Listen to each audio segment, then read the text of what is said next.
quel est votre sentiment global sur ce constat, y compris au-delà du territoire landais? Alors effectivement, malheureusement, notre pays en général et notre département et ici la ville de Dax connaissent une augmentation du nombre de demandeurs d'emploi. Et nous savons bien que cette situation est bien sûr la conséquence de la crise économique, mais aussi d'une évolution de la société où on exige de plus en plus des salariés et parfois dans des conditions de travail qui sont extrêmement difficiles. Évidemment que pour les élus dont je suis, cette situation ne peut pas laisser indifférent. Dans toutes les réunions publiques que j'ai animées avec mes collègues colistiers, j'ai indiqué qu'aujourd'hui, la priorité des priorités pour tous les élus, et donc pour ceux qui seront appelés à gérer une ville, doit être l'emploi.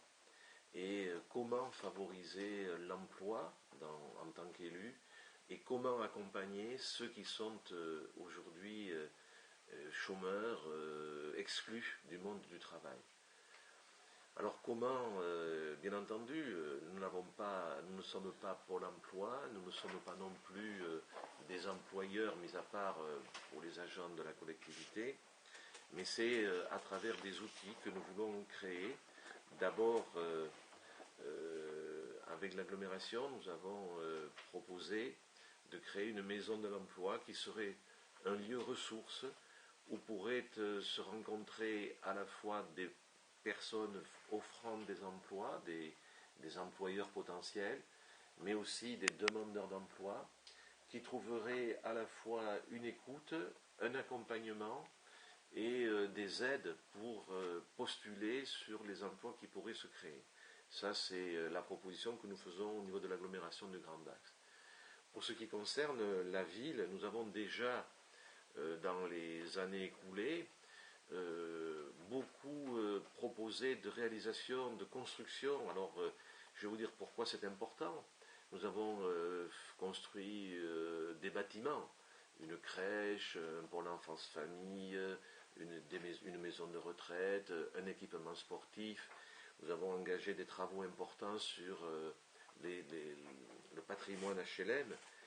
Pourquoi c'est important? C'est qu'aujourd'hui, on le constate, la principale commande pour les entreprises vient des collectivités locales, qui offrent à peu près 70% de la commande et qui font donc travailler les entreprises. Et quand on dit faire travailler les entreprises, c'est bien sûr permettre à des personnes de travailler dans les entreprises de construction, dans les travaux d'aménagement des logements, par exemple.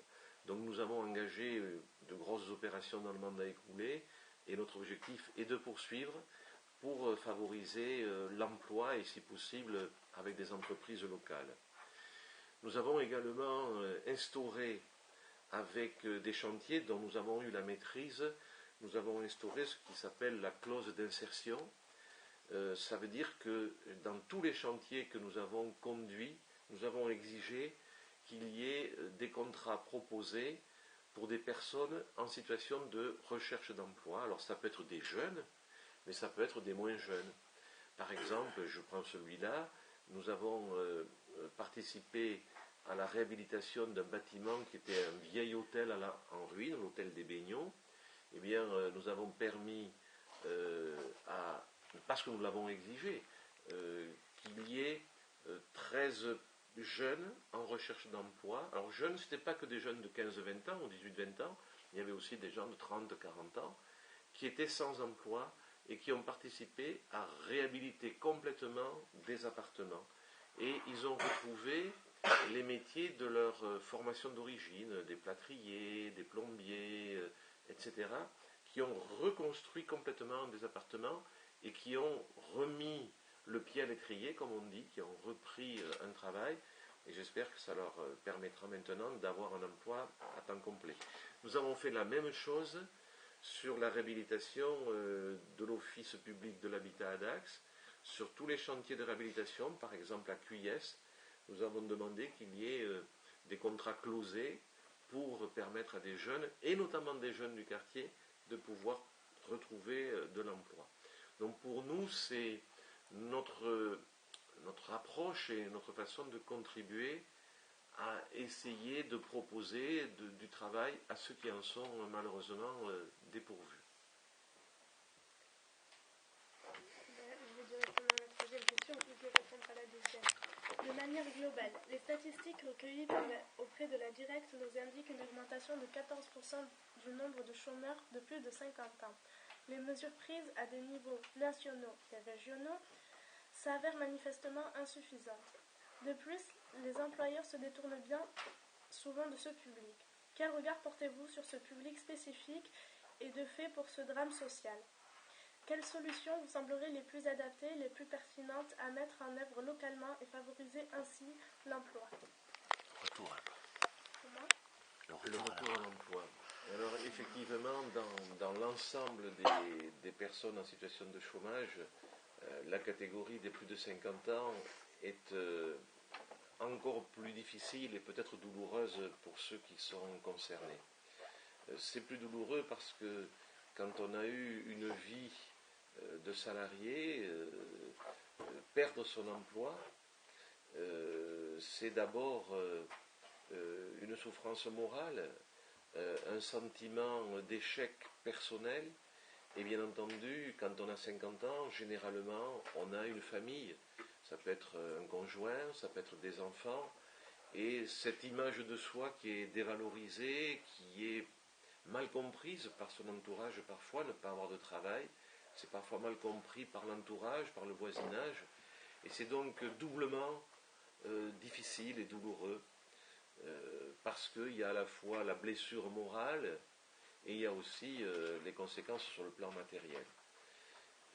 Bien sûr, ici à Dax, on en connaît d'autant plus que nous avons à Dax, dans les personnes qui ont plus de 50 ans, nous avons aussi des personnes qui ont eu des métiers difficiles. On pense en particulier à ceux qui ont travaillé dans le thermalisme, baigneurs, doucheurs par exemple, ce sont des métiers difficiles, pénibles, et passé 50 ans, il y a parfois des problèmes de santé qui se greffent, qui apparaissent, des problèmes de douleurs lombaires, de difficultés de ce type-là.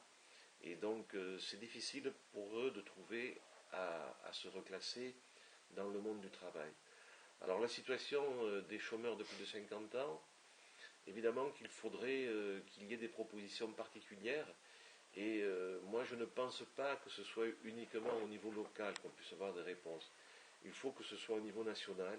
Il faut que l'État prenne en compte la situation de ces personnes de plus de 50 ans qui doivent bénéficier d'un accompagnement particulier. Alors c'est peut-être accompagner les employeurs en permettant des aides pour que ces emplois de plus de 50 ans intéressent les employeurs et qu'il y ait du gagnant-gagnant, si je puis dire. Si l'entreprise est déchargée de charges, par exemple, eh bien, elle aura peut-être intérêt à recruter plutôt des personnes qui ont plus de 50 ans, et en même temps, ça permettra aux personnes concernées de retrouver de l'emploi, et donc de la considération et une image de soi améliorée. Donc moi, j'ai cette idée, mais bien entendu, elle dépasse largement le domaine local, parce que au plan local, on a des mesures d'accompagnement de type social, c'est-à-dire des aides matérielles, notamment pour ceux qui sont les plus en difficulté. Mais l'offre d'emploi, elle doit être encouragée par des mesures de niveau national. Pardon. En conclusion, si vous voulez bien, monsieur le maire, l'avenir ne semble pas facile tout de même pour bien des gens, et beaucoup pensent aussi au devenir de leurs enfants. Pouvons-nous rester optimistes, monsieur le maire ? Écoutez, évidemment que dans la période de crise que nous traversons, beaucoup de nos concitoyens sont dans le doute, sont dans la désespérance, sont parfois même dans un désespoir et sont dans le rejet de tout, parce qu'ils constatent qu'il y a aujourd'hui une crise économique qui frappe ceux qui n'ont pas de formation, qui frappe des jeunes, qui frappe des adultes, qui frappe des personnes qui sont d'un âge plus avancé, et qui frappe aussi des jeunes diplômés.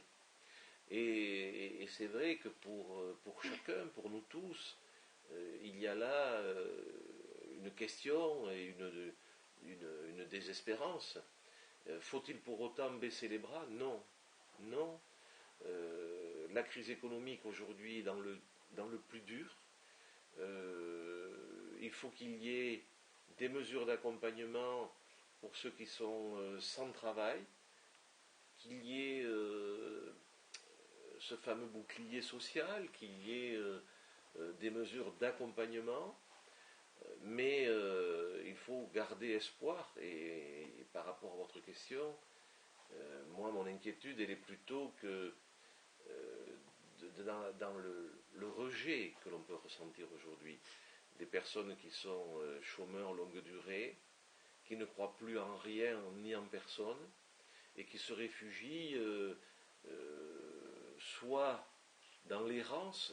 Alors ils se réfugient, c'est pas le bon mot, parce que souvent l'errance elle est subie plus que souhaitée. Et on trouve aujourd'hui à la rue des personnes qui ne peuvent plus survivre parce qu'ils n'ont plus aucun revenu et plus de personnes ou de familles ou d'associations ou de structures pour les soutenir dans une période de grandes difficultés matérielles.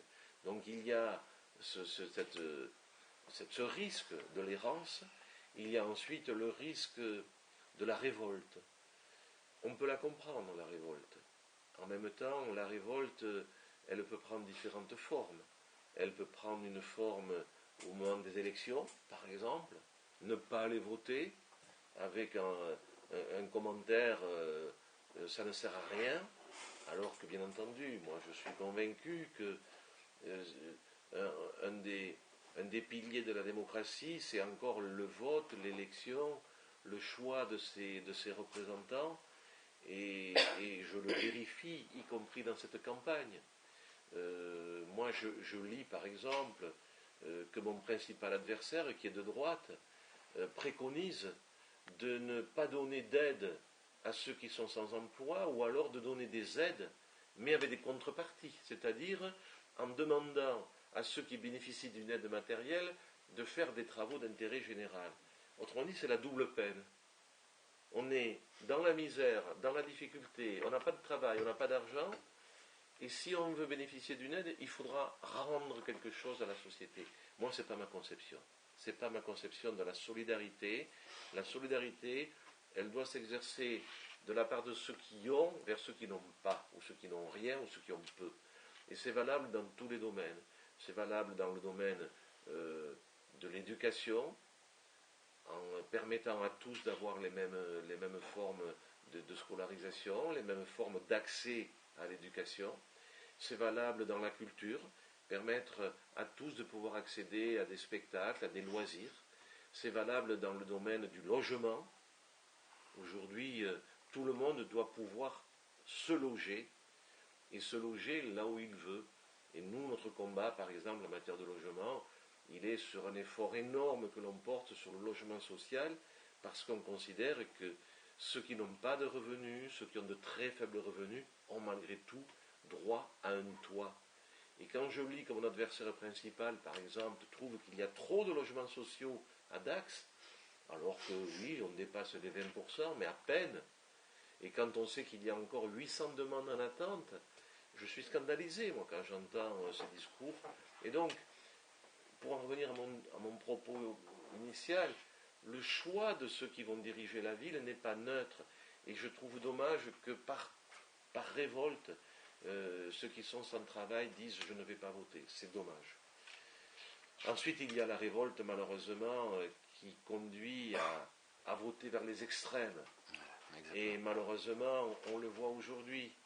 Ils croient donner un grand coup de pied dans la taupinière en votant pour l'extrême droite.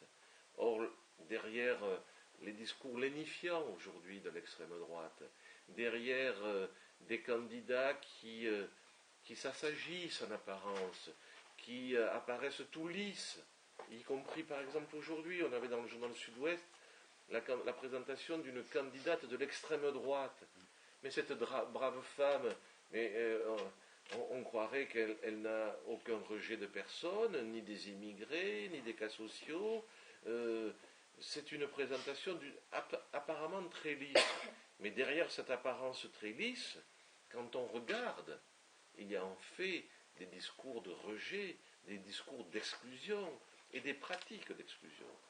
Donc, moi, j'ai envie de dire à ceux qui sont aujourd'hui chômeurs, ceux qui sont aujourd'hui dans la souffrance, dans la détresse morale, dans la détresse matérielle, gardez ce sursaut de volonté de se battre, considérez qu'il y a encore dans la population des personnes, des associations, des organismes, des élus qui ont de la considération pour ceux qui sont en grosse difficulté et qui sont dans la misère ou qui sont dans la recherche de travail.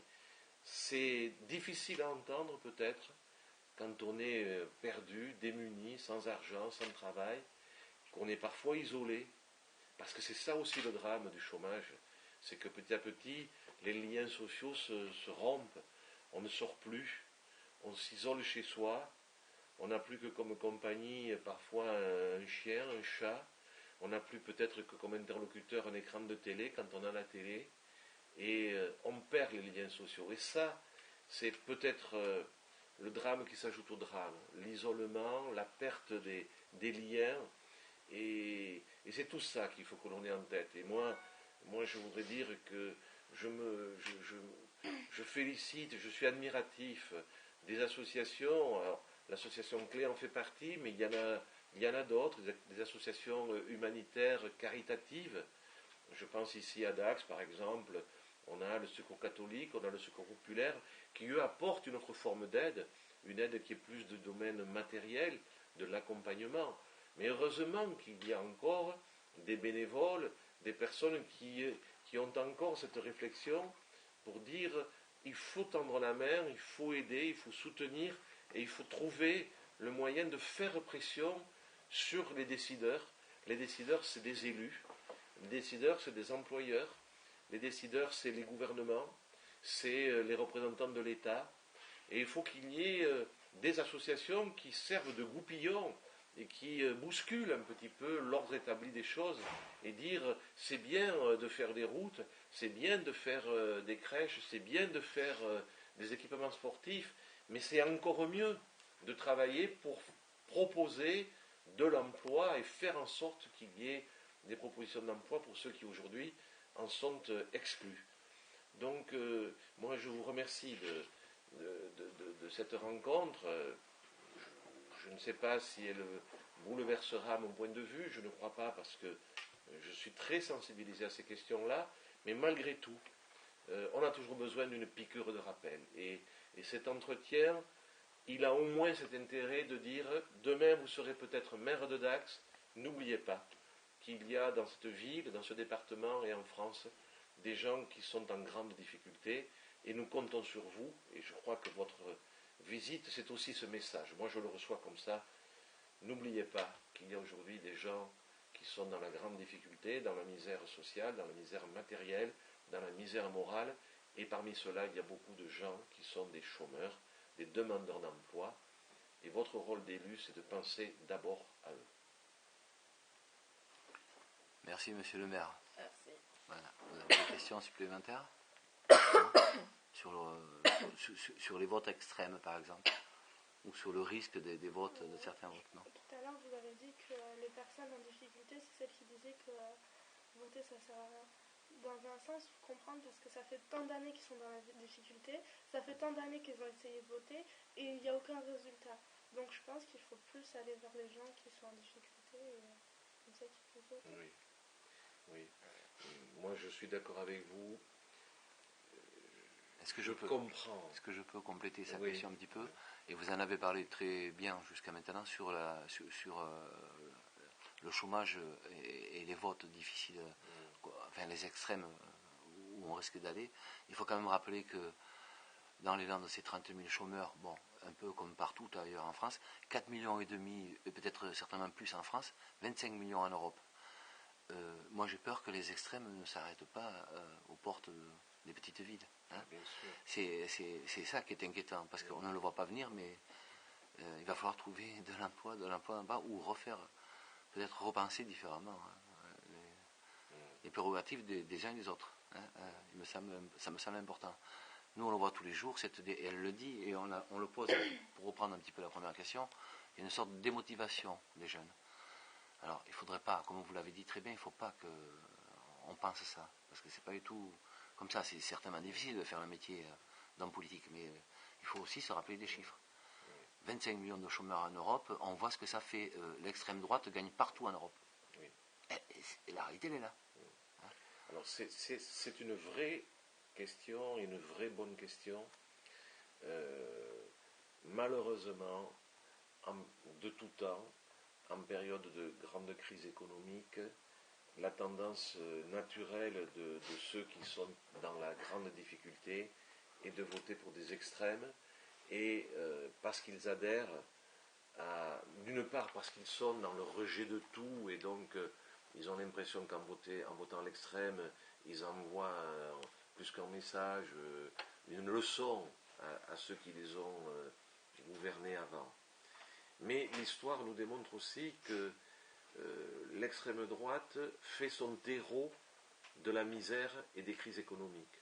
Vous êtes bien sûr trop jeune, mais sans doute l'avez-vous vu dans vos études, notamment dans l'histoire du siècle. La guerre de 39-45, elle s'est construite sur le terreau d'une crise économique et qui a commencé dans les années 30 jusqu'à les années 39. Il y avait une grosse crise économique, beaucoup de difficultés, et les discours simplistes, les discours populistes ont eu un écho dans tous les milieux, et ont entraîné donc cette montée de l'extrême droite. Et au niveau européen, ça a été la montée du nazisme, en Allemagne d'abord, et puis petit à petit, ça s'est répandu dans toute l'Europe, en France, en Espagne, en Italie. Aujourd'hui, malheureusement, et ça, c'est ce qui est le plus préoccupant, aujourd'hui, malheureusement, moi je ressens les prémices de ce qui se passait dans les années 30-40. C'est-à-dire qu'aujourd'hui, la crise économique, elle frappe de façon extrêmement violente en Espagne, elle frappe en Italie, elle frappe en France, et on peut craindre que sur ce terreau d'une crise économique ressurgissent les mêmes événements qu'on a connus dans les années 30-40, et que petit à petit, les mouvements d'extrême droite, avec des leaders au discours simpliste, et en France c'est clair, c'est le discours du Front National, relayé dans toutes les régions, dans toutes les villes, par des candidats, qui se donnent une apparence de gens fréquentables, mais derrière l'apparence, il y a en fait un discours qui est un discours de rejet, d'exclusion, et qui ne profitera qu'à ceux qui auront le pouvoir et qui auront à ce moment-là des mesures très, très dures à l'encontre de ceux qui sont différents, marginaux, pauvres, blancs, qui ne sont pas blancs, donc toutes les catégories de population immigrée.